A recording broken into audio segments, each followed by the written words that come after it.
Hey everyone, welcome back to another Articulation Quick Tips video. In this video, I'll be sharing some quick tips for how to help your child produce consonant clusters. Consonant clusters are when two or more sounds are blended together. These are also called blends.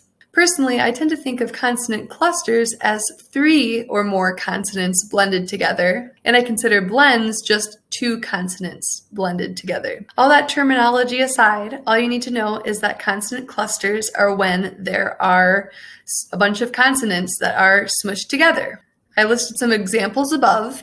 So in the word scratch, the S, C, and R sounds are blended together. For the word squash, I only have two of the letters bolded, but if you think about the word squash, sk, oo, that beginning actually has three sounds, the S, the k, and the w sound, all blended together. Very often we see consonant clusters that start with S and contain an R somewhere in there, but we can also see them at the ends of words.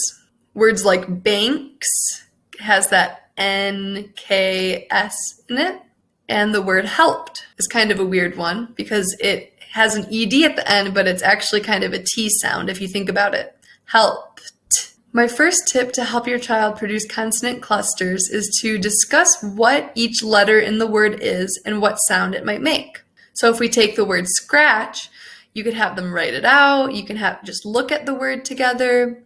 And if your child might be saying scatch and missing that R sound, you can point out the R to them just to increase their awareness of, oh, there is an R in that word. I didn't realize I was even missing it. Like my advice with all blends, I recommend breaking these words up into their sounds. So for scratch, you would break it up for your child and show them each sound in the word.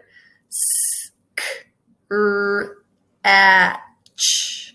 Something else I like to do is to make this visual. This helps reinforce each of the sounds and helps them hear each distinct sound. You can do whatever visuals or gestures works for you or your child. You can come up with different gestures that you do for each sound. I do S for the S sound, kind of like a snake slithering. I do this K for the K sound, kind of like knocking on a door. For F and V, I usually point to my lip. Maybe for the N sound, you can point to your nose. It's just whatever works best for you and your child, and just a helpful way to reinforce each of the sounds in these tougher cluster words. And there you have it, some quick tips to help your child produce consonant clusters. Thanks.